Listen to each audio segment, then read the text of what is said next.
Hello there, listeners, and Happy New Year. If you're listening to this when it comes out, it's our first episode of 2021.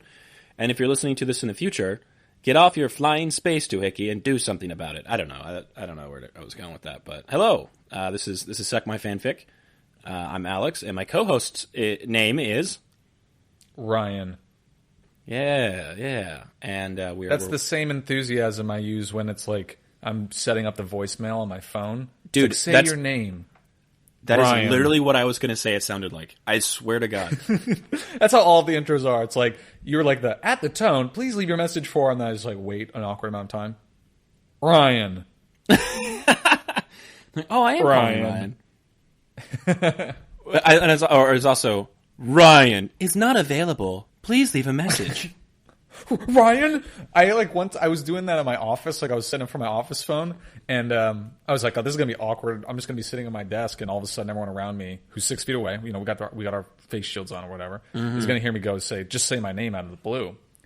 And what was worse is it was like, at the tone, please say your name.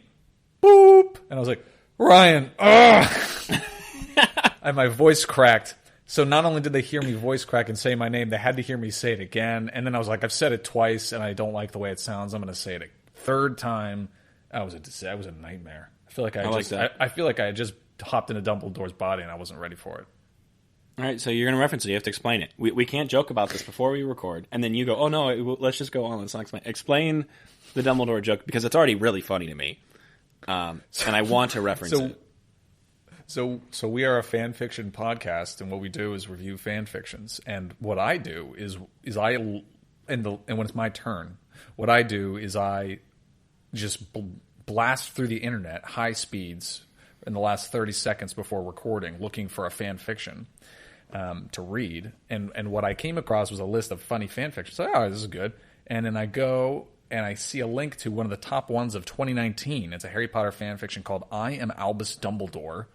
And it's the premise is basically the author or the speaker or the narrator or whatever just like jumps into the body of Albus Dumbledore, and it's 52,000 words. But in the first 50 words and the first two paragraphs, the line which just made me laugh is, "Oh my God, I jumped into the body of Albus Dumbledore."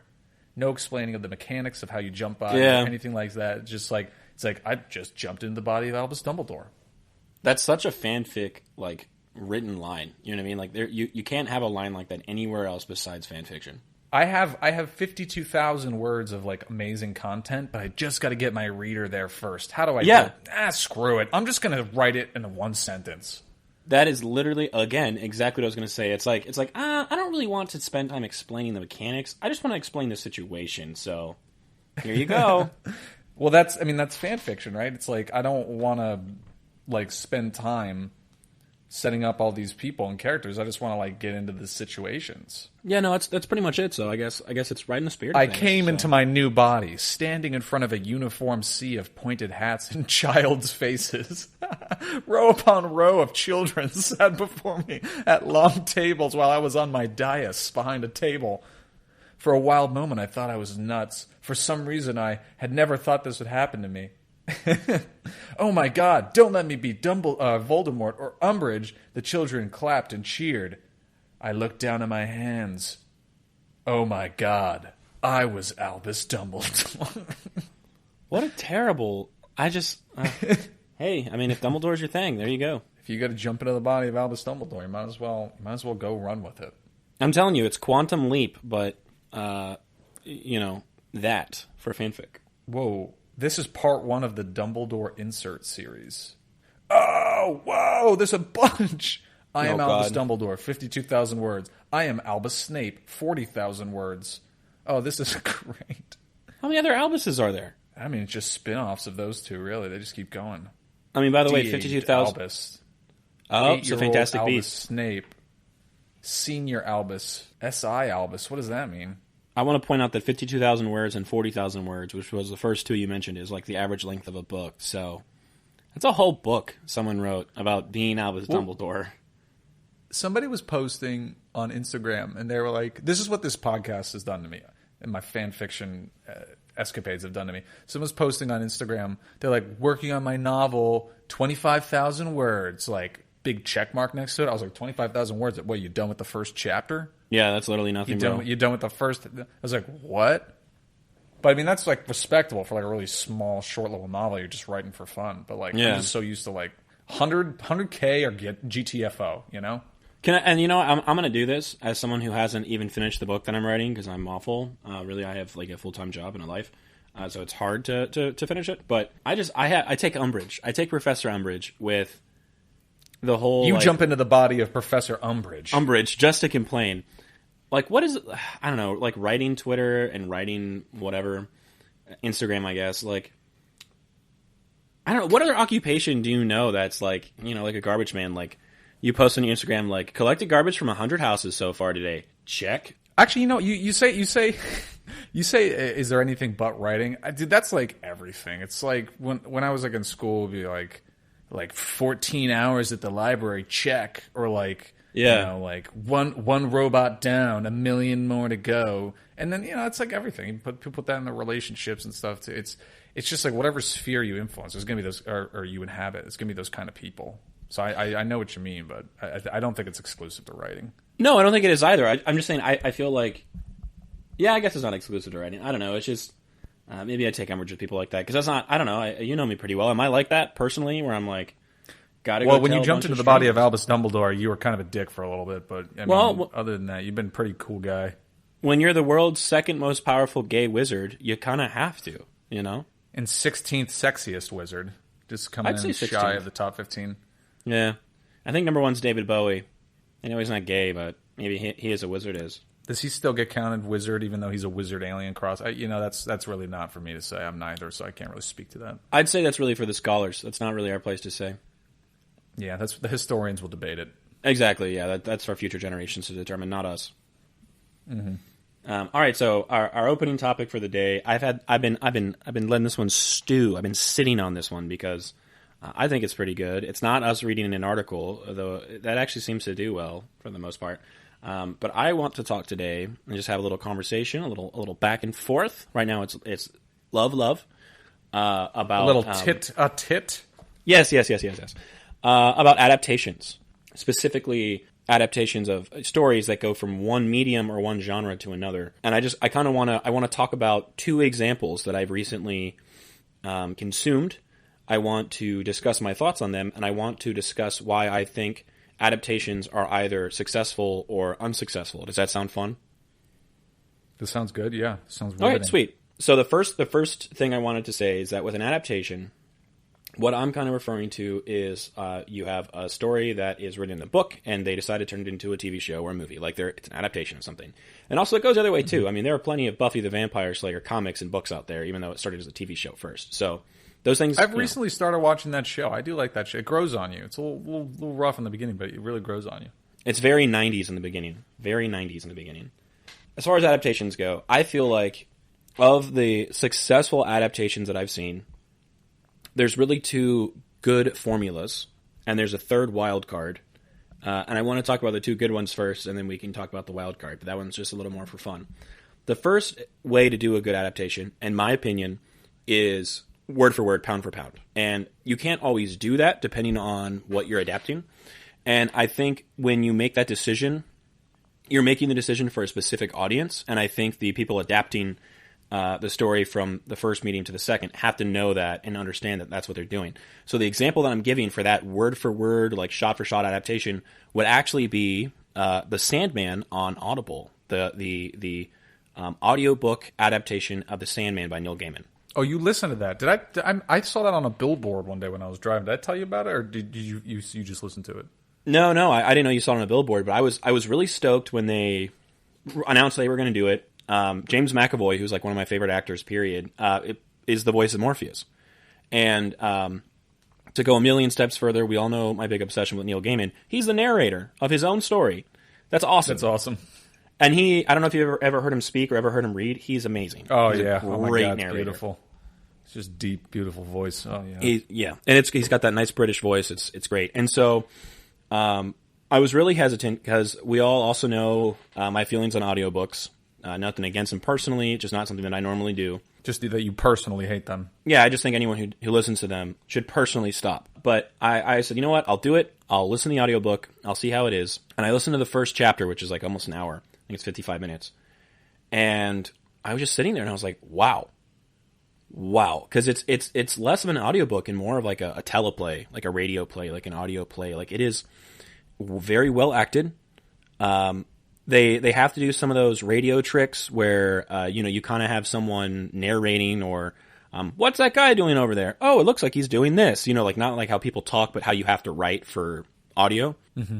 But for the most part, it is almost line for line, shot for shot. They didn't modernize it because that was a fear a lot of people had, is that they were going to update it and make it take place in 2020, 2019. They didn't do that whatsoever. It still takes place in the 80s like it's supposed to. And my God, it is just good. The writing is amazing because obviously it follows the original story. Like I said, the lines are the lines people are given are ripped directly from the graphic novel. And I think it is a prime example of adapting a story from one medium to another. And this is a weird way. This is a weird transfer. This isn't a book to a movie. This is a graphic novel to an audiobook. Yeah, it's almost like almost the opposite direction. Yes. It's like it's usually things get adapted to be more accessible or more visual. Yes. Or shorter length or something like that. But to go the opposite way, that's really interesting. Yes. And so, like I said, I think it's very successful. I know it's one of the most successful audiobooks Audible has created. You said accessible. I feel like nowadays the audiobook game is a little more accessible than graphic novels. Could be totally wrong about that, but especially one that was printed in the 80s.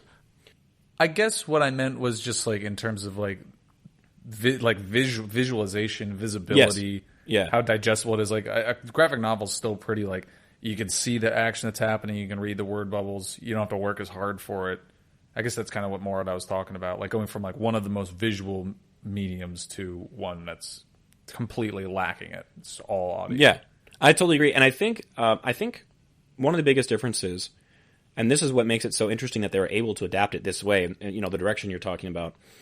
There's a thing you can do with visual means where you're looking at one thing but you're being told another. So like in a movie... yes, I call that the Albus Dumbledore effect. You're looking exactly. at Albus Dumbledore, but you're hearing my voice. You're hearing my voice, but it's actually Albus Dumbledore. We actually switched bodies. You can watch a show and you can have someone saying like, I didn't mean for it to end up like this. And then, something is happening. You're like, oh, these are two different narratives being given right now, but obviously they intertwine. You can't do that in an audiobook. You can't really do that in a novel, really. Because you can only read one word at a time. And Sandman does that pretty often, where you kind of have, one person giving a narrative over something else that's happening, and then, they kind of intertwine. So you kind of really challenge yourself to have to get away from using that trick and that storytelling method to one that's a lot more linear, or one that's a lot more straightforward. And, wow.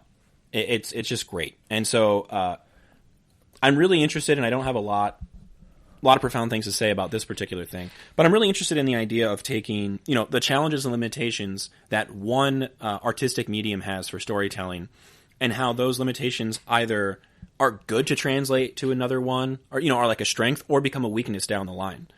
And, I really think all of that is interesting. Like I said, I guess I haven't done enough thinking about it to know what the strengths are. But, obviously there were things about Sandman that became strengths. That allowed it to turn into something that you would not expect it to turn into. And I think a year or two from now, we're going to have a TV show on Netflix. So, boom, we're going to get it adapted another way. And hopefully it's just... Right. If it's just as good as the audiobook, it'll win many awards. If it's half as good, it'll be an amazing show. I think it really works for Sandman because, like, a lot of comics rely heavily on the visual and like that to kind of connect it. But when you have Neil Gaiman writing it, you can kind of strip everything away and just leave the words, and it's still incredibly enjoyable. I'm interested to hear what your second form of adaptation is, because honestly, this doesn't really sound like a one-for-one, shot-for-shot remake to me because of what you have to go through to change it. When I think of like shot-for-shot, I think of like the Watchmen movie where it's like just that literally is panel for shot-for-shot. Yeah.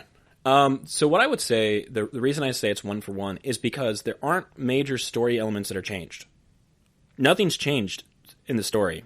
The storytelling has changed, but the story itself is the same. Characters are the same. I think it's told in the same order. If it's not, it's told like one issue off, but that's really not a big deal. Okay. All right. So this first adaptation is, if you watch the first one, you get to lord it over your friends and say like, oh, well, actually, and talk about what's going to happen. I got you. Yeah. The anti-Game of Thrones approach. Gotcha. Yeah, and so when I was mentioning like specific audiences, I feel like when you do something that is pound for pound, you may or may not be catering more to the fan base that is already there. And I think that's a passionate fan base and, one that is more likely to consume, but it might not be as wide. And I guess it really all depends on what your intention for the adaptation is. Are you attempting to get more people to like this property, or are you attempting to make these hardcore fans happy because, they've lauded over this work for so long and now they're finally getting it in other mediums? I really don't know what the answer would be there. If I'm strictly trying to make money off of this, then I would I would be trying to bring this story to a medium that is used by people who wouldn't normally, like audiobooks or podcasts would not be the same crossover. Like people who listen to audiobooks on their way into work are not traditionally the same people who are going to be reading comic books. So, but this is a very literary book. This is, really, he's got interesting concepts and thoughts and it reads like a novel. So I'm going to just put that over to them. I'm going to put it on their plate so that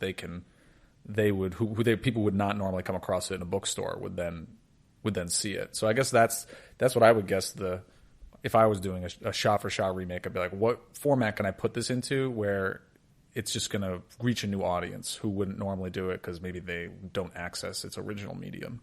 So I think that's something that causes a lot of problems, what you're saying right now. And I don't think it's anybody's fault, but I feel personally that when you decide you're going to adapt it with the intention to get to grow the audience, I think that typically speaking, concessions are made, whether or not they have to be, because people will say things like, well, you just can't do this in this medium. You just can't do this for blank. You know what I mean? Like, well, that's form of storytelling or that type of story doesn't get told in this medium. And people say that. I mean, that happens. And so I think that's why oftentimes a lot of adaptations can go sour and can run sour really quickly is because of the fact that the fans, the hardcore fans, the people who have been reading Sandman since it first came out, long before I was born, they're expecting to see panel for panel. They've loved this thing for like 30 years. However, that well of money has basically already been run dry. You can only buy the annotated version of Sandman leather-bound so many times. But is it worth it to make the concessions maybe with storytelling for any property to make it more widely acceptable? And then, what does that say to the fans who feel like they're being cheated out of something because it's not the story that they know? And I think that's... Sometimes you got to burn the underbrush to make the forest healthier and grows. You got to do it. Yeah, but as a fan who likes it before it gets popular, and you can be a hipster about it, are you getting, thrown under the bus or sold short? Is that property selling out for popularity or for money? And I think that's really where the conversation of the whole adaptation thing happens. I think that's the conversation that needs to be had. So my example of one that the story sticks really close, I would say, is Sandman. Personally, I think they're shot for shot. I think they're great. My one for the one that changes things, but is still a very good adaptation, in my opinion. Anyone can fight me on this. It's totally fine. Would actually be The Walking Dead. Okay. So my argument for that is Sandman, though it has many horror elements, is more of a fantasy story. I made the argument on the very recent podcast about Dune episode that I was in, the two-parter. I made the argument that fantasy is a very moral genre and deals with morality. And when things are moral, maybe it doesn't really behoove you to change the story around because that might change some of the moral elements and some of the things that you learn from it. Not that I think Sandman is chock full of morality or anything like that, but I'm just saying typically that's what fantasy does. But Walking Dead, on the other hand, is horror. And scares only come when you're not expecting them. You can't be scared by something you're expecting typically. And so the only reason I'm bringing this up is because when I was a kid, I used to love The Walking Dead. When I was growing up, I watched it from the first episode. I watched it religiously. If you're talking about fandoms, that's probably the first fandom I was like ever in. I used to watch The Talking Dead every Sunday night. I had 5 Chris people Hardwick at school that I would text with during the episodes, during the commercials, because I wouldn't be on my phone while I was watching it. I was glued to it. I loved it. Sunday nights, man. Sunday nights on AMC. That's where it was at. And then Monday morning, you'd go to school and talk to your friends about it. Like it was big. Like that was a fan community that really meant a lot to me, because it was just like, man, this is this thing that I love, and it didn't really get popular to like the third season. No. And when it did get popular, of course, I was a hipster about it. But I had never really read the comics, and at the time, I wasn't super into comic books. Like I didn't hate them, but I wasn't really into them. Didn't really have a lot of money to afford to read them. So I was just watching The Walking Dead, and I loved it. And I thought it was great. Loved the characters, loved the effects, loved all of it.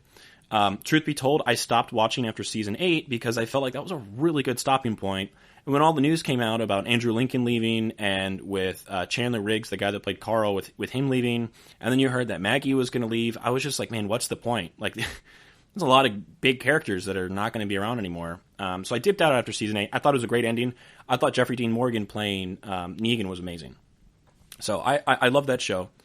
And then Negan, that's that guy that I see at MegaCon every time. MegaCon, yeah. Right? That's every normie dude at MegaCon. You see nothing but Negans and Harley Quinns when you go to MegaCon. Yeah.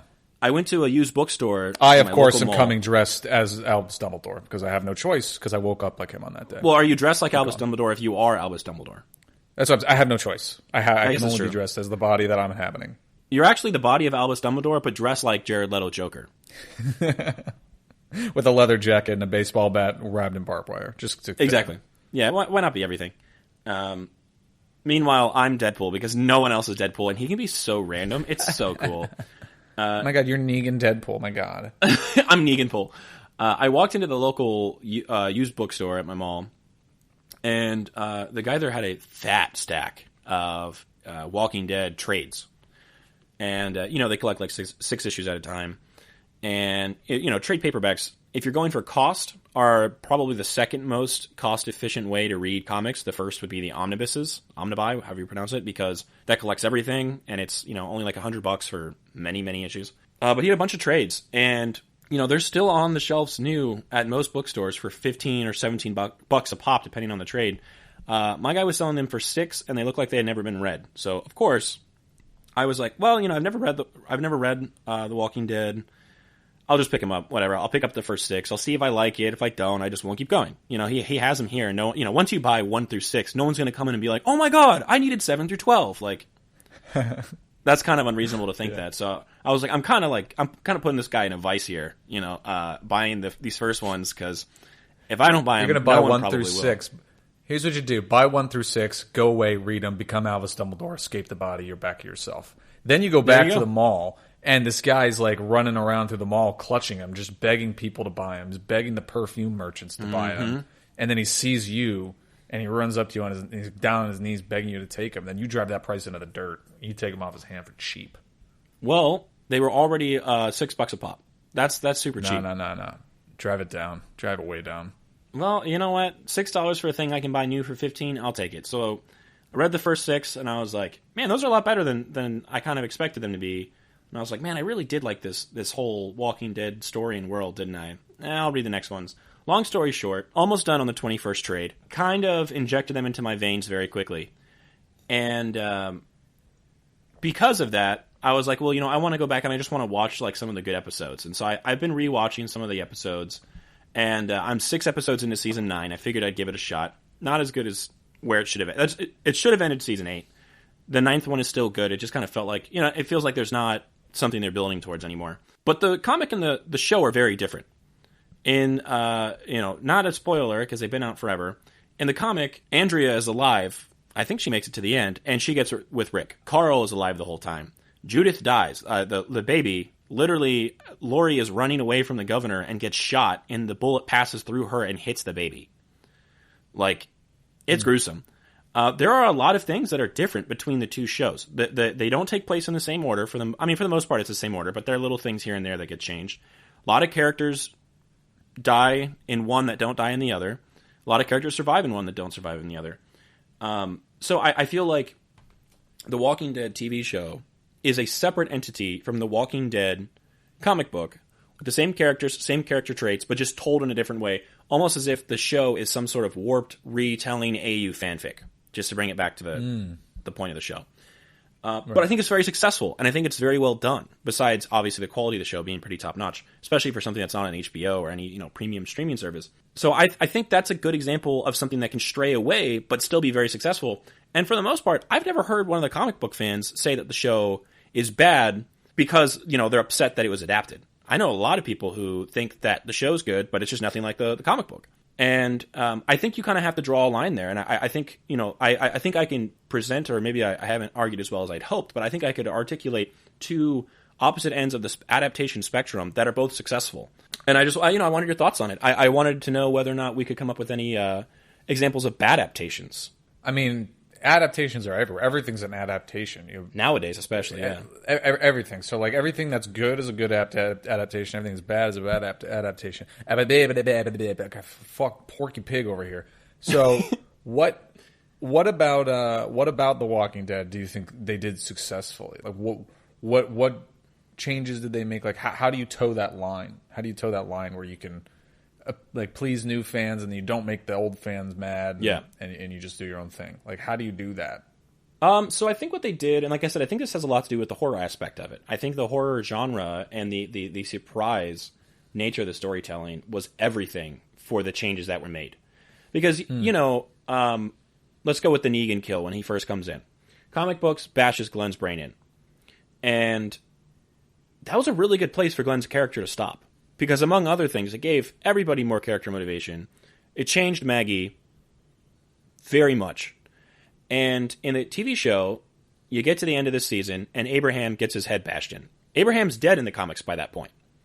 So you're kind of surprised. And at that point, you're like, man, Abraham's living on borrowed time. Who knows when he's going to go? Yeah, he definitely can't be safe.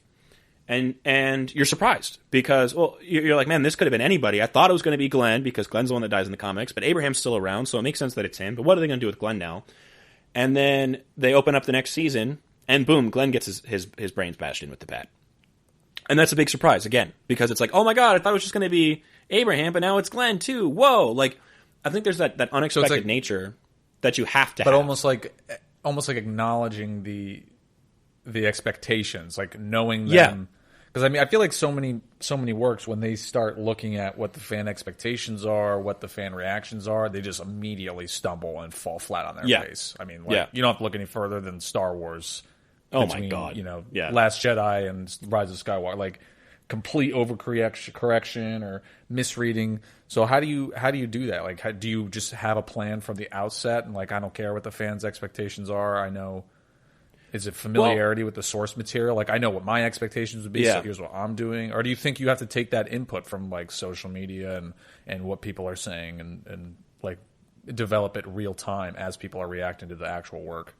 I think this is a problem that we're going to only be facing more and more as a society, because we live in a society, when we have more Joker adaptations, because we live in a society. We will have more of those. That is for certain. We've had this conversation multiple times on the show. Death of the author. What if the Joker woke up in the body of Albus Dumbledore? Dumbledore? It's the Osmo 3000. It's like if Jared Leto is the Joker and he wakes up in the body of Albus Dumbledore. But I feel like you can kind of go about storytelling, especially blockbuster storytelling, one of two ways in modern pop culture, American pop culture. And that is utter fan service, a.k.a. The Avengers, or director-driven, artistically driven storytelling, a.k.a. Zack Snyder. And the issue with trying to have something that appeals to everybody is the moment that you take an artistic direction that is specific is the moment you're going to alienate people who wouldn't like that artistic direction to begin with. My example for that would be, I already said Zack Snyder, but let's just say Wes Anderson. He has a very specific style. He does things very specifically. He has a certain pacing. The characters are all talk a certain way. And people who like Wes Anderson love Wes Anderson. But there are a lot of people that don't. And you're not going to make a big blockbuster film that makes $1 billion with Wes Anderson. I mean, you're just not. But at the same time, you understand that there's a lot of artistic reflection in what really he quick. produces. I'm checking the box office numbers for Fantastic Mr. Fox to throw it in your face. Please do. Yeah, here we go. Isle of Dogs, $10 billion domestic box. No, I'm just kidding. It was actually $1 trillion domestic box office for Isle of Dogs. I'm not saying anything wrong about Wes Anderson. I'm not saying anything good or bad about him. I'm just saying the moment you become director driven and the moment that it has like a specific voice, I think is the moment that you really limit yourself. And I feel like with most mediums that are not TV or film, you are, as a creator, given the opportunity to have that voice. And then you can kind of have like a cult of personality build up around you. You can have a certain thing that you want to say, and that's fine. Especially because you're not get having Bill Murray to be in all your movies. Yeah, exactly. But you're really limiting the corporate interests because they're not expecting a big return of investment, so you can kind of do whatever you want. On the flip side, the moment that you want to become big, I'm not saying you lose all artistic direction, because I would be the first to tell you that I think the Russos are the best directors that have been in the MCU. And they are very different than the rest. At the same time, I feel like you're almost limiting yourself, because you are kind of like giving yourself up to this corporate direction or this need to make a lot of money. And so I feel like with The Walking Dead, the comic book, there's a very specific way that Robert Kirkman writes, a very specific way that he does things, a very specific pacing that's just to him. It's very fast-paced compared to a lot of writers today. And a lot of people like it. A lot of people swear by Robert Kirkman. And he's a great writer. On the same hand, though, you can only adapt his speaking so much. Now, for a character like Negan, you can do it word for word, because Negan can be a character. Negan... In the show, Jeffrey Dean Morgan, one of the best lines is, "Oh, it's going to be pee-pee pants city," and that's directly from the comic book. However, there are other times where, a specific way someone's talking might not really work for television, and I think, you asked, is there like a specific person with a specific vision for the show? Well, there was early on, Greg Nicotero, and he is a special effects makeup artist. He's been many of the zombies, and he was the guy that was like, "All right, I'm going to come in and I'm going to produce this thing because I like it." And boy, what did we get? We got this driven... The first season, I think, is really good. I think by far probably the best season of the show. Maybe not by far, but it's certainly probably my favorite. And I think there's a clear direction and a clear story that first season is telling. And then that's when they started having more cooks in the kitchen, and it became a little different. But, we talk about Dave Filoni all the time with Star Wars. That guy has a very clear picture for Star Wars. And I think it's much better than Kathleen Kennedy's. Ugh. So I don't know. That's my take on why it's successful. That's my take on why those things work the way that they do. What do you think? What do you think about this? I guess it makes sense. Like, if you have someone at the helm who really loves the material, they're going to honor it and treat it with respect, and they're going to balance the fan service with also pushing it to new places. Honestly, you should just get fan fiction writers to helm this stuff. It'll be amazing. Sometimes. What is the original creator's involvement in both of these examples you mentioned? Like, I know obviously Neil Gaiman's narrating. Yeah, and then Robert Kirkman, what is he doing with Walking Dead? Does that have an impact with Robert Kirkman to have the original author? Robert Kirkman helped write most of the early scripts and was on set for a lot of the filming. There you go. Okay. So, do you think that there's a relationship there where it's like, don't let the original creator do the new adaptation, but have them have input, be involved, control? Yeah. What do they do? Involvement? Where do you draw that line? No, if the director wants to do one thing, and Robert Kirkman's like, I really want the pee-pee pants line in there. The pee-pee pants city needs to be there. I think this gets to a broader conversation that we're always having on the show, which is, does the story belong to the creator, or does the story belong to the consumer? And obviously, once it goes out there, there's only so much the creator can do after that point. But in the production process, I think it's reasonable to at least hope that the creator still has some sort of input, and it can still belong to them a little bit, creatively speaking. And so, I guess as long as they're there to be, I don't know, a point of contact. I don't know. I guess as long as they're there to have input, it seems like it is successful. That's a good question, a good point you brought up. I didn't really think about that. And maybe that's why those things are successful, because they understand their story better than the people adapting it, but maybe the people adapting it understand the medium they're adapting it to better. So when it becomes a collaboration, you're getting a better product. And that could be it. And that, maybe that's one of the reasons why sometimes comic book movies fall so flat. Because the people adapting them are working for a corporation that bought the property to make money off of.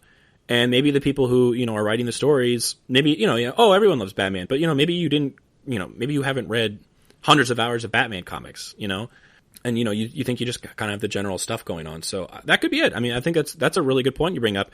And my example of a bad adaptation, that I was going to give that was really a faux adaptation was going to be Game of Thrones. And the reason why I say a faux adaptation is because when did that show fall off for you? Like when did you kind of start to think like, they're slipping? They're slipping? Like what season? What season did it start to feel like, this isn't the show that I knew? I mean, probably when Daenerys first comes back to Westeros, so probably like season 7. I'm like, this is like, I was like, I've been waiting a long time for this, but I don't even know if I want it. This doesn't seem like the show to me. So I guess it was all about pacing when it started picking up. Don't the books only go to season 6 so far? Like where's season 6 went? Right, yeah. I mean, definitely when it gets off book, it is when the pacing goes off for me. And when the pacing goes off for me, that's when the Game of Thrones kind of loses its allure. Yeah, so as someone who has watched the first 2 seasons of the show and has never read the novels, I really have no place to talk about as far as like whether or not it was an authentic adaptation or a good adaptation. But I've been told George R. Martin spends a lot of time talking about dynasties and families and just kind of runs on with histories, which works for the book. Wasn't going to work for the TV show, which is why they didn't do it, and why it was action and wiener driven. And that's right, because season 6, that's not. What season did they go off the book? Because season 6, I'm just looking at some of the episodes. It was either 4 or 6. Yeah, I mean, Battle of the Bastards is like one of like the last like great like television events where you're just like, oh my god, this is unbelievable. Yeah, but you see, the show falls off when they're not adapting it anymore, and all the criticism that people give, what is it, Dave and Dan, D&D, all the criticism people give those guys, maybe they're just not good creative writers on their own, but maybe they're great at adapting things. Maybe they don't understand someone else's material. Oh man, I'm just looking back at old episodes, just like getting hyped. Season 5, Hard Home, like unbelievable, so good. Yeah, but isn't that directly from the books? And George R. R. Martin was a producer, an executive producer on that show. So here we go. The show is really good when the executive producer is the guy who created the books and is there while we're making it. And one of the reasons why he hasn't made the rest of the books. But the moment that he gives us Cate Blanchett to finish the show, and we decide we don't want Cate Blanchett, it falls off. Season 5. So yeah, season 5 is when I'm sorry, I had to look this up. I don't remember. Yeah, you're good. But yeah, there are some fantastic. I enjoyed all of season 6. So there was a full season afterwards. But I mean that show was a freight train of momentum and characters. So I guess you could say like George was giving them a lot of notes because he was writing that book of what because he had the architecture up. They got all those notes, and then as they went further and further, that's a good example of. As you literally can see a precipitous decline. Like there's a proportional relationship between straying from the written material and generally regarded quality, like what people would consider good or bad. Exactly. So I feel like as far as we're talking with adaptations, it's kind of been the topic of conversation. I think Game of Thrones, to my understanding, again, really don't have any place to speak on it, but my understanding is it was a great adaptation. And then it became a terribly written show. Terrible decisions. And that could definitely come from the fact that maybe the guys who were adapting it didn't really ever understand it, and they needed someone holding their hand. I know there's a clip that came out from like season 1 where they said that people aren't, the general audience isn't smart enough to understand the kind of magic that George R. R. Martin wrote, so they just didn't put it in the show. Maybe it could be a thing with target audience, because that show is... Sorry, people who are fans of the books first, but that show is the reason why the series is so popular. That show is going to be the reason why when he finally releases 7, and if he ever finally releases 8, is it 6 and 7 or is it 7 and 8? Whatever the last 2 are, those are going to be like some of the highest selling, novels of all time because of that show. They were not going to be if that show had not come out. It's true. It's like, oh, well, everyone now wants the real ending, the good ending. Okay, good. That's amazing. I hope you get it. So... That's, the topic of conversation is adaptations. I feel like the people writing them are writing fan fiction and have to be very well versed in the medium that they're putting it into, and have to be respectful of the thing that they're adapting. I think it's ridiculous to just be Disney and say, hey, we own this property, make it a TV show because I told you, writer, and you're getting paid. Because I don't think there's any love there. Yeah, I mean, that's my 2 cents on the thing. As far as bad adaptations go, any video game movie. Find me a good one, I'll wait. Sonic. Pixels. Pokemon. Oh, you know what? That Pokemon movie was actually pretty good, but it's also a card game, so... Oh yeah, Canasta the movie. Yeah, those don't count. It's still a game. Clue the movie. Clue the movie. There you go. It's a game. People love that movie. Oh, I love that movie. Yeah. Yeah, I mean, Assassin's Creed is getting another like a TV show. Ugh. Why? The movie tanked. Because it's adaptations, man. No one has any ideas. Now, I'm not looking forward to the Uncharted movie. Oh, yeah, that's going to be bad. It's going to be so bad. Tom Holland, really? Spider-Man's not that good. Wake up, sheeple. Some could argue that every football game ever since Tecmo Bowl came out has been an adaptation of that video game. I agree. I agree. So I'll put that forth. I agree. Yeah, I concur. Yeah. Every NBA game is an adaptation of, or Space Jam is an adaptation of NBA Jam. Yeah, I'd say so. The only other adaptation that I can think of that I think stands on its own merit, and I haven't consumed either of these things, it's just what I know about the background. Again, I'm very ignorant when it comes to this, and part of it is just so I can say I'm excited to read it. Akira, the manga that turned into an anime, the anime movie. Mm-hmm. Oh, I'm gonna get his name wrong, so give me a second. Katsuhiro Otomo, I believe he was the writer and the penciler for the manga. He helped develop the anime, but he helped develop the anime in the middle of writing the book series. And so, again, having never read them, just know what, just from reading about it and watching videos about it. Apparently, I think the anime is in 5 volumes, or the manga is in like 5 volumes or so, and the movie is like the first 2 volumes and then the 5th one. It's kind of like really skips over a bunch of stuff. But Akira, as a movie, is considered a seminal classic anime. It's considered one of the things that helped make cyberpunk super popular in the United States. But to my understanding, having never consumed them, the book and the movie are 2 totally different things. But Katsuhiro Otomo helped develop both of them.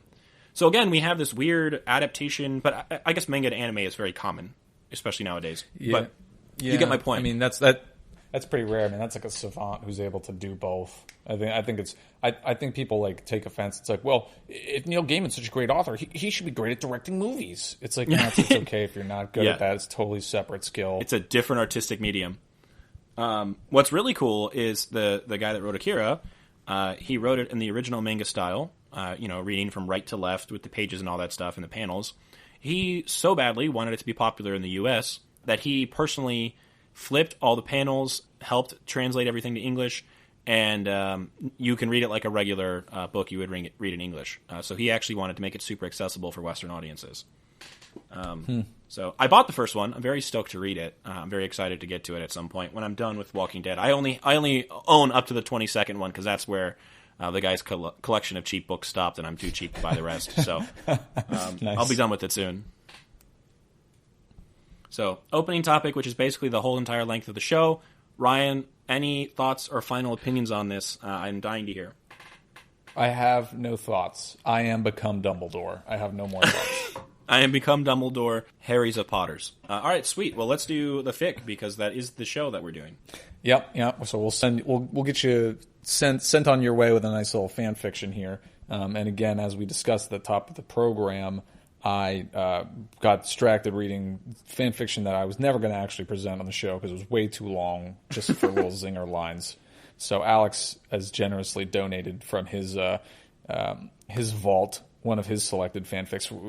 I'll give you my token when I see you. We both get 3 tokens, and we can call him out of favor. So now he has 4 tokens to my 3, which is a very, very deadly position to be in. If he gets 5 to my 2, we call that the debtor's dilemma. And then if it gets to 6 to 1, well then we're basically in trouble. So I've got to earn my keep around here. But thank you for getting this fanfic for me. This one is called The Man at the Gate. The Man at the Gate. It is actually blending together The Walking Dead and Harry Potter, 2 that we've covered extensively. So there you go. We've never done a Walking Dead fic, have we? I don't think we do. I think this is our first Walking Dead. This is the first one, yeah. I mean, if you're going to do any fic first, any fandom first, you have to put Harry Potter into it.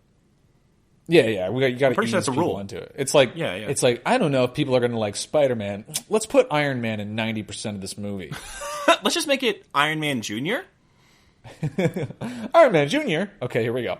Or it's like it's it's like, I don't know if anyone's going to want to read 9/11 fan fiction. And it's like, but what if we put Harry Potter in it? It's like, what if we sweeten the deal with Harry Potter? Everyone hates coconut. Let's dip that stuff in some chocolate and sell it as an almond joy. Everybody hates Pearl Harbor, but what if we put Albus Dumbledore on one of the boats? We can't get Albus. What if we get Albus in the body of James Franco? Can we do that? I'm in. Let's do it. Call Michael Bay. We're making this. Done. Get the body transmogrifier done. Fire it up. Let's get him in there. Okay, this, again, is called The Man at the Gate. It's for teen and up audiences. We never talk about the ratings because this is a family show. This is a 6-year-old plus show. But this is for teen and up audience. Man at the Gate. Harry Potter, Walking Dead. Archive of Our Own is the forum, and it's by King Sholto. Summary. A rather irate man shows up at the prison gate demanding to see Daryl. Rick was sitting in a cell talking to Daryl when Glenn came running in full speed. "There's a guy at the gate screaming for you," the young man panted. Rick stood already making his way out of the prison and heard Daryl grab his crossbow and do the same. "What does he want? Is he with Woodbury?" Glenn shook his head. "I don't think so, man. He won't say anything other than he wants him out there now." "Him? I thought you said he was yelling for me," Rick asked, confused. "Not you, dude. Daryl," Glenn explained. "Me? Who the hell will be hollering for me? Ain't no one here except Merle. And he'd know better than to go yelled around the gates bringing in walkers," Daryl drawled. "Yeah, he's bringing in walkers, killing them too, with this big-ass broadsword. It's insane."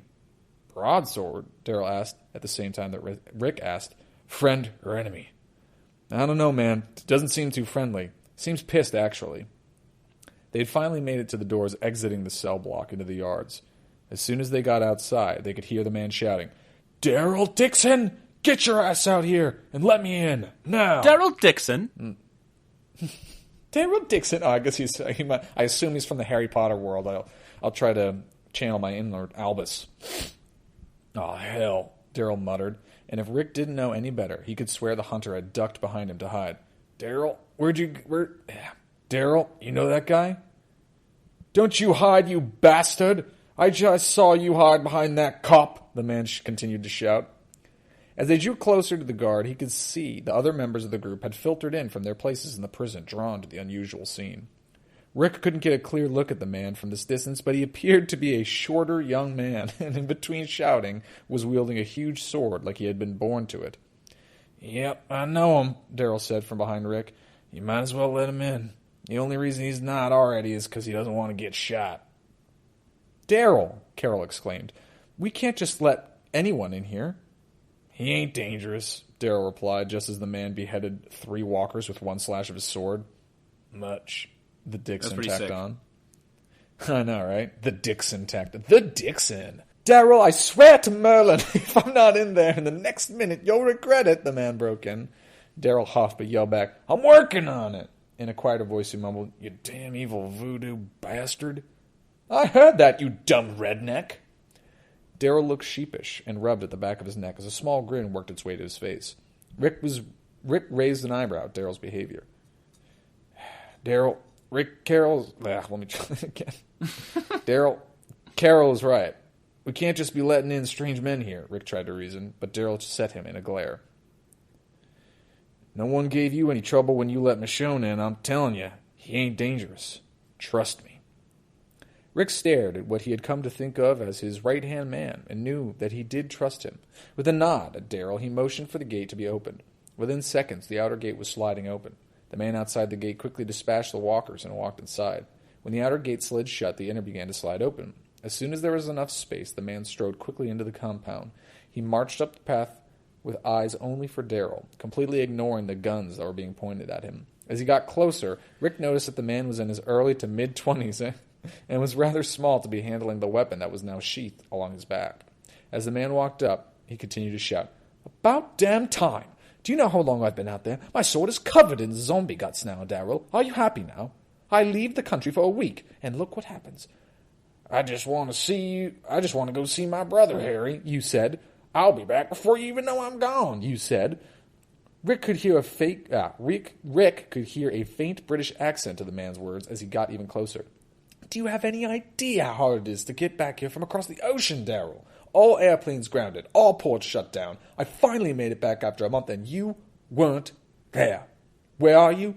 Still in Georgia. Do you know what I had to do to get to you? The man was standing toe-to-toe with an abashed-looking Daryl, poking him in the chest.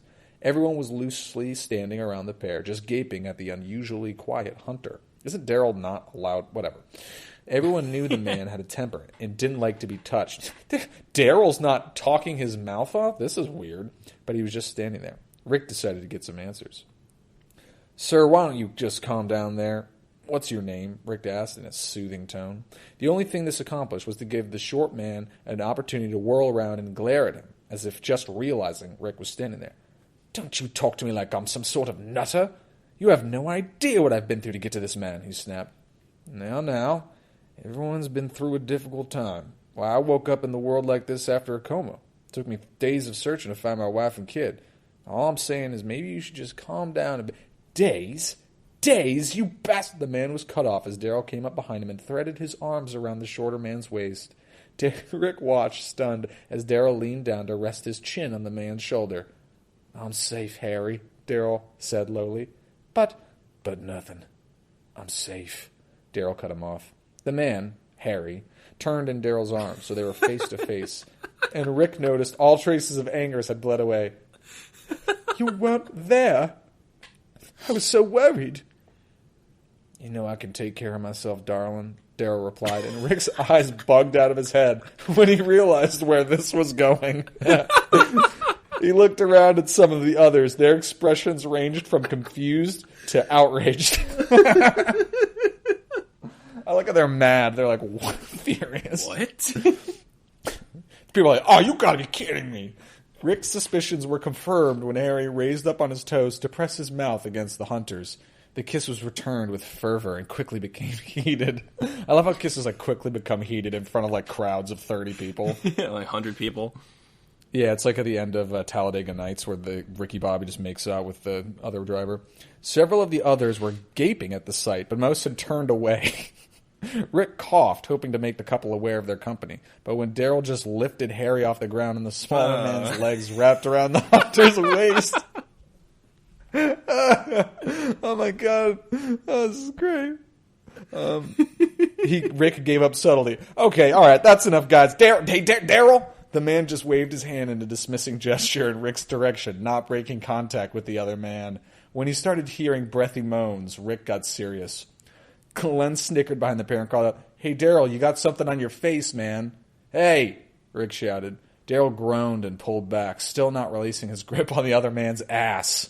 He leaned in and whispered into Harry's ear. When the black-haired man nodded, Daryl lifted his head to look at Rick. We'll be going in the back a little bit, the hunter told him. Harry looked over his shoulder at Rick with a huge grin on his swollen lips. More than a little bit, he said with a wink. Then there was a pop, and they were gone. Completely. As in, not there anymore.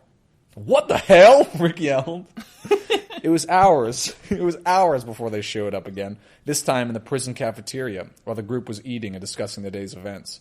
Some of the others proposed sending out a search party for the missing Daryl, but Rick assured them that it seemed like the man knew exactly what he was doing. When the pair appeared in front of them with another pop, the group was startled. Daryl's arm was wrapped around Harry's shoulder, and the shorter man's arm was wrapped around the hunter's waist. They were both grinning like idiots, and Harry waved at the group. Sorry about before. I've been kind of a mess the last few months. My name's Harry. Harry Potter Dixon. The end.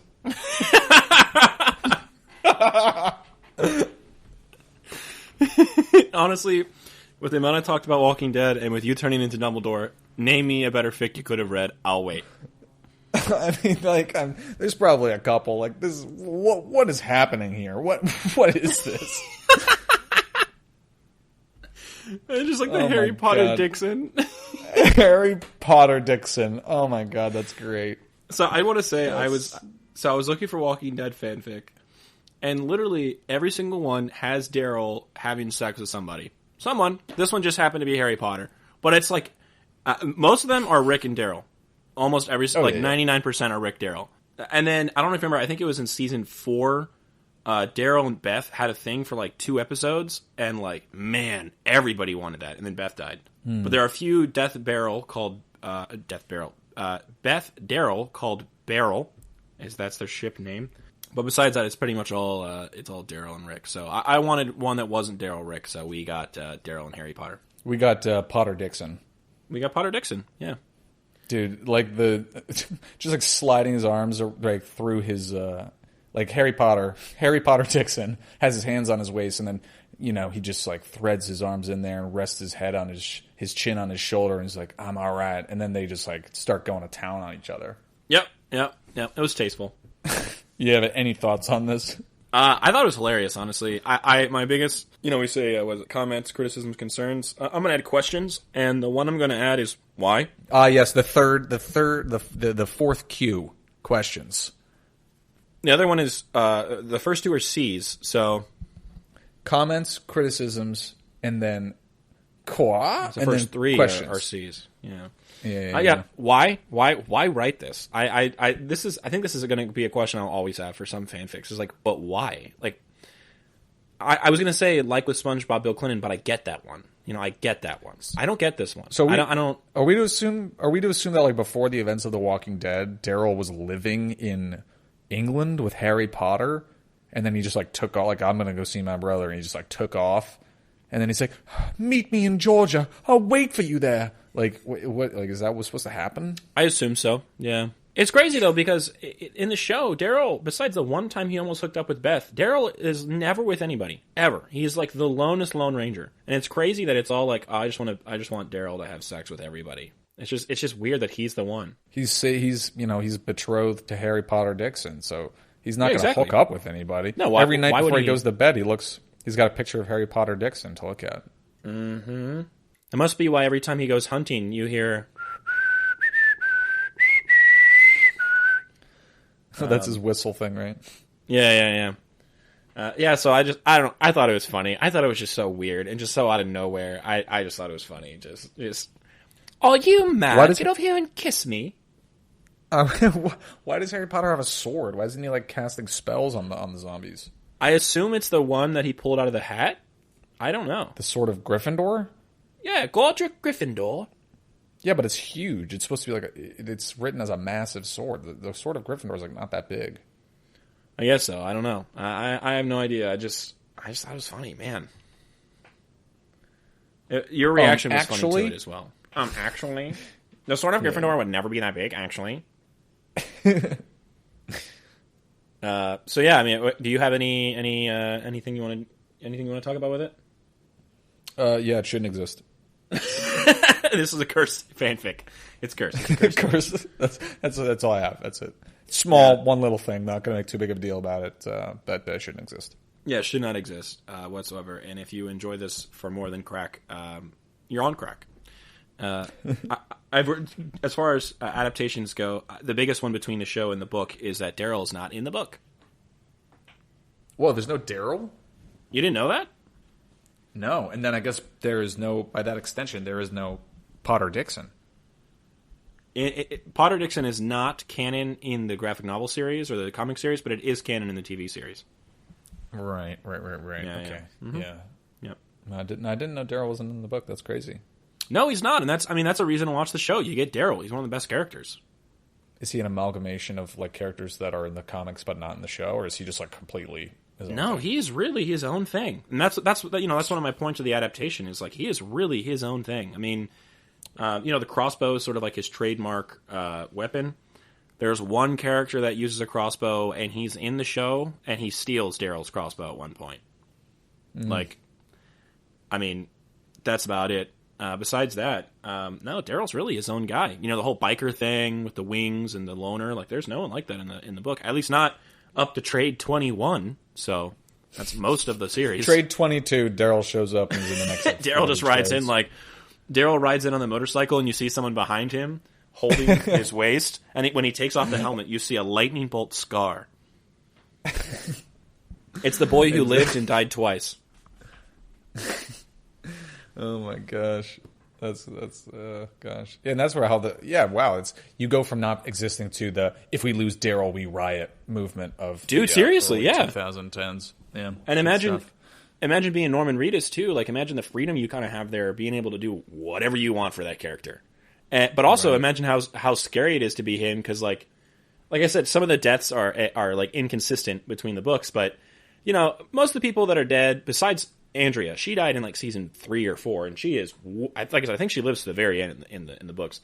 But like Daryl, like you never know if you're Norman Reedus when you pick up that script if you're going to die that episode, because there's no source material telling you around when you should die whatsoever. Right. Yeah, or unless if you're Morgan, you die in the show, but or you die in the book, but in the show you just get put on the other show. Yeah, Fear the Walking Dead, got to amp up those ratings. Yeah, they really do. And Dwight, one of the saviors, he's also on Fear the Walking Dead now. Yeah, so it's weird that two people from the same area in Virginia found the same people in Texas. It's so strange. Yeah, man, it's like their version. It's their version of plot armor. Plot GPS. Basically. Yeah, plot GPS. Well, sweet. So we did the adaptation nonsense. That was way too long, and I apologize, but I had fun talking about it. We did the fanfic, which for some reason you were really into. What are you stoked on, bro? I am stoked on. I've when I went home for the holidays, shame on me. When I went home for the holidays, I was going through some of the old books in my collection, and there's this old fantasy series, because we'd been talking about, we talking about some authors last time we were hanging out, and I brought up Ursula K. Le Guin, and I had all of the books in her fantasy series, the Earthsea cycle, and I had read them, and they were very digestible and easy to read as a kid, and I'd read them all, and I had like these like a lot of like my like little like sketches and drawings in my books and everything were very like influenced by those books and everything. Yeah. So I was like, I wonder if these would be good the second time around. So I grabbed like a fistful of them and I just like stuffed them in my backpack. And I've been rereading the Earthsea cycle, and I enjoy it. But I'm like, man, when I never really understood the word sweeping before I read these books. Like this book is like, you read 3 pages and it's been like 20 years. And you're like, oh, okay, really? Well, I guess that counts for character development. Like I don't know if it's good or bad, but it's just I don't know. It's good. It's like nostalgia. It's kind of like binge reading for me. Yeah, like binge watching a show. It's like I already know where this is going. I know what happens, but I'm kind of just revisiting it. So I've been reading the Earthsea cycle by Ursula K. Le Guin. Is it as good as you remember? I mean, a lot of people really love it. It was really good for me to read as a kid, but yeah, it's just like it's like a survey of a fantasy world. I'm just like, who are the characters? Like, are they friends? Are they're leaving now? Oh, okay, he's like 30 years older now. Like, oh, he's bitter. Like, okay, well, that's what life. It's written really weirdly because it just like covers so much. Yeah, sweeping. It feels a little impersonal, and that's I guess what a sweeping fantasy novel is. So yeah. But yeah, and I do remember, and like as I was reading the second one becomes a little more specific and specific. The first one is just like really like the pacing is like kind of a windfall. But it's good. Yeah, it's good to like always go back and reread those things if you have the time to just look back and enjoy it. Yeah, well, that's good. She's on my list to read. I actually am staring at The Dispossessed, which is one of her sci-fi novels. I don't know if you know this, but she was famous for alternating between sci-fi and fantasy every time she released a book. Yeah, and I also was reading it because I know that there was like an awful sci-fi show that came out with Danny Glover in one of the roles. And as I was reading it, the cover of my version of the book is like one of those awful, like now a sci-fi original series event. So like I have that, and like all the characters in the series are white, and I pick up and reading the book, and I'm like, all these characters are black. Like, how is this possible? The only black person they cast in the show was Danny Glover, and everybody else was white. And I was like, oh, wow, like they literally are saying these characters are black. And I was like, huh, interesting. Very interesting. And also, it was just rare. Like, I feel like I hadn't really read a fantasy novel with like people of color. Like, either it doesn't explain or it's like the fair maiden. You know what I'm saying? At least the ones I've read, like Lord of the Rings and Game of Thrones and this, that, and the other. Yeah. Interesting. So, well, that was interesting. And I look forward. I'm going to watch the series, and I look forward to seeing Danny Glover just like lay down as a mage what he's got to do. You should. I'm getting too old for this spellcasting shit. You look down, and you're Danny Glover playing Albus Dumbledore. Oh my God! I'm Danny Dumbledore. Danny Dumbledore. Oh my God! I'll Danny Dumbledore. That is awfully amazing. So my stoke for this week, for Christmas, I got Jorodowski's Dune, which is a documentary about the greatest Dune movie that was never made. In the early 70s, there was I believe he's Chilean-born, but made movies originally in Mexico? I don't really know. His name's Alejandro Jodorowsky, but I also think he has French heritage. Who knows? Really, he's a weird guy. And he was an absurdist and existentialist filmmaker in the 60s and 70s, friends with, all of those types of people in the late 60s. And, that whole movement of absurdism and existentialism. And he made one really popular movie. I can't remember what it's called. It was first he made a Western that was really popular, and then he made this really religious movie that was really popular. And then a French agent came to him, a producer, and said, not agent, a producer, and he basically was like, look, we're giving you Cate Blanchett. What do you want to do? And he said, Dune. And so he started to adapt it. And he got Moebius, which is one of the best French comic book artists of all time, who's very, very popular. And he did all the storyboards, and the storyboard book is an absolute brick. It's massive. So he had one of the greatest French comic book artists of all time do a storyboard for him. Then oh man, I don't even want to get these names wrong, so give me 1 second. I want to make sure I get them right because they're really, really big names, really important people in filmmaking. So let me get this pulled up. I should have had this prepared. So now I'm the one who wasn't prepared. It's interesting because I've actually been reading more and more of Dune, and granted, I'm only in the middle of book 2 of the first book. But it's interesting that an absurdist would want to do Dune when so much of it is outside of they have they talk about Paul's his prescient memories or whatever, and seeing different versions of the future. That could definitely be trippy, but so much of it's hard Scrabble, salt of the earth, survival. I would think that somebody who makes those kind of movies, I would assume if it was set in America, Mark Wahlberg would be I want to play that guy. Yeah, well, see, the thing was, he was just a weird guy. He was going to have his son play Paul, which right off the bat is but why?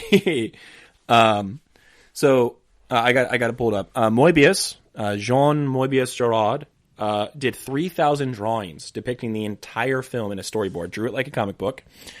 Salvador Dali, yes, the one and only, was going to be the emperor, the Padishah emperor. He asked for $100,000 per hour to be in the movie, and that's on set hour. And the producer finally said, "We'll give you $100,000 per minute that you're in the film." And so Jorodowsky was like, "All right, cool, I can keep it under 5." And they're like, "This is already becoming one of the most expensive movies ever because of Salvador Dali." And he's like, "No, it'll be good, it'll be good, it'll be good. Don't worry." Then Pink Floyd was going to do the music. Okay, so I'm very clearly all about director-driven or artistically driven pursuits in storytelling. I love that stuff. I think the movie would have been horrific.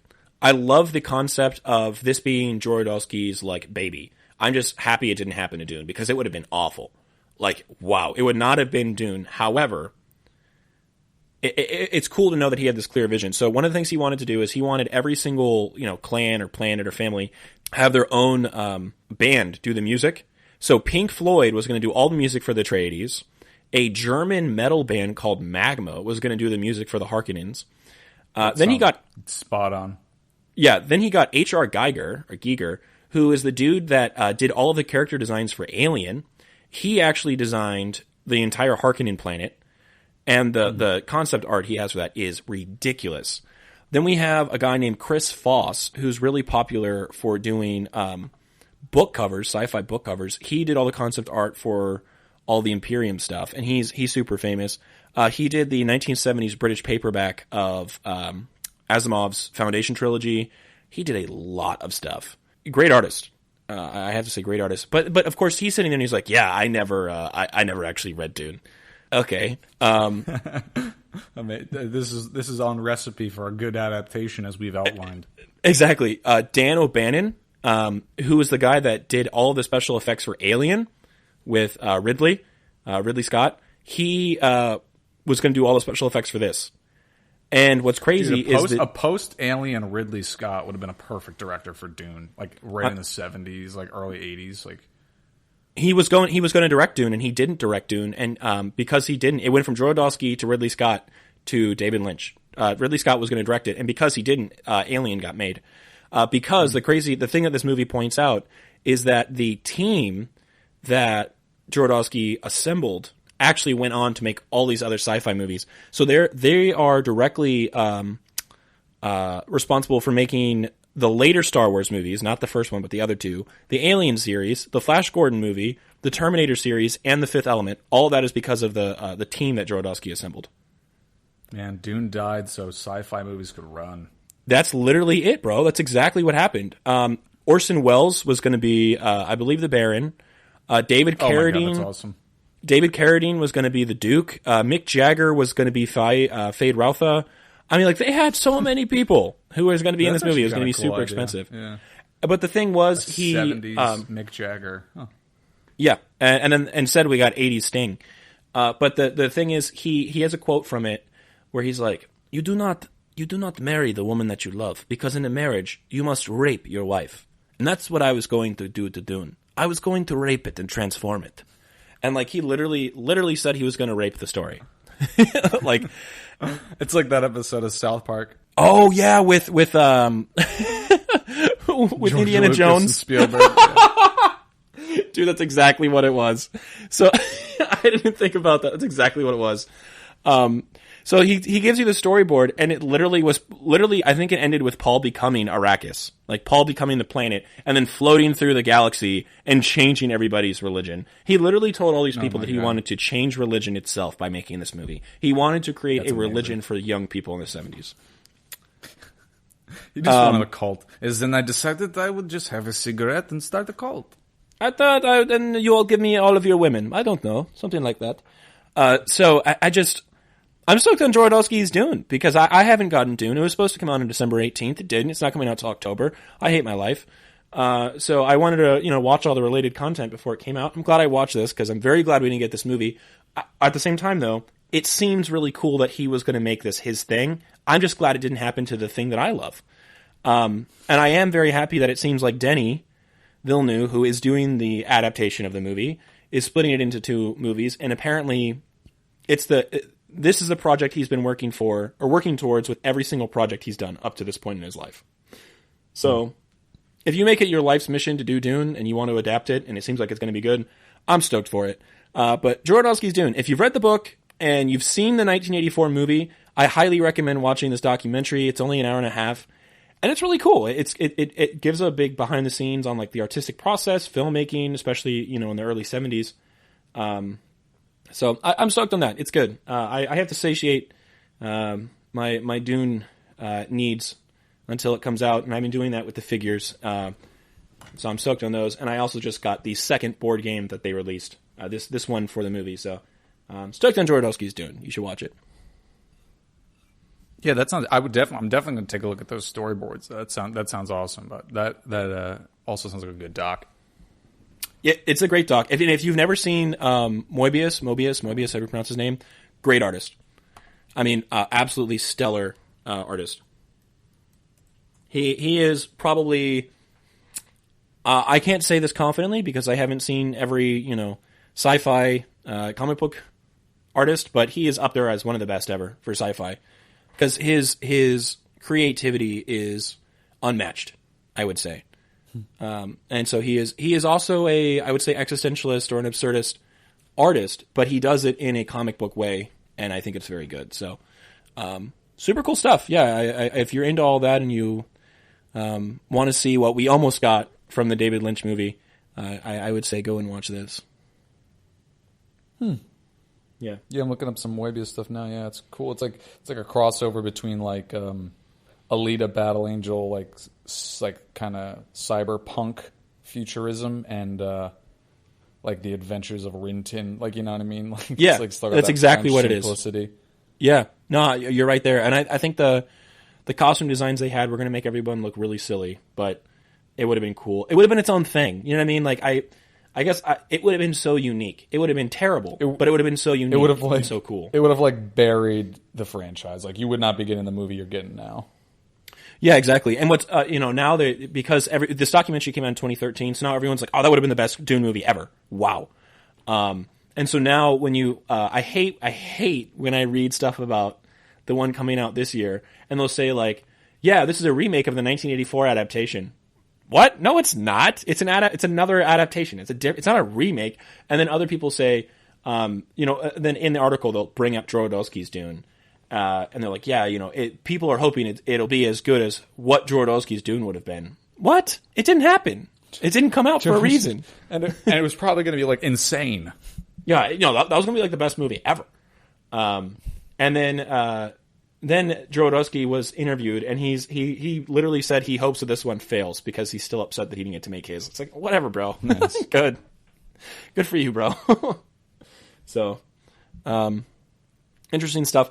I just remembered, I hate to take even more time. When we were talking about adaptations, I said there was a third one that could be successful, and that is just taking the concept and doing your own thing entirely. My example for that is Do Androids Dream of Electric Sheep by Philip K. Dick, and then turn it into Blade Runner. None of it is the same, but it's sort of the same, and they're both very successful, so that's my third one. We can talk more about that later. Yeah. Put a pin in that. All right. Well, fantastic. I hope you all enjoyed this lovely odyssey into the inner workings of the relationship between Daryl Dixon and Harry Potter Dixon.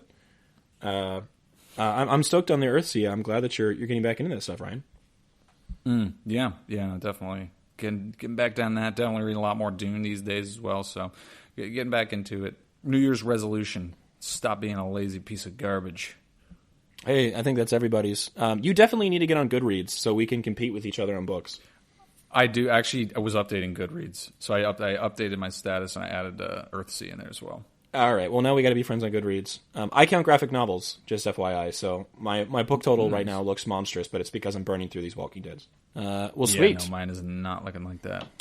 Well, we'll get you up there. We got to bump those numbers up, buddy. Those are rookie numbers. Well, sweet, everybody. I hope you enjoyed the episode for today. If you like this, rate us, review us, subscribe to us, follow us on Twitter. Give us love however way you see fit or however way you can. Hope you enjoyed. Ryan, what should we remember?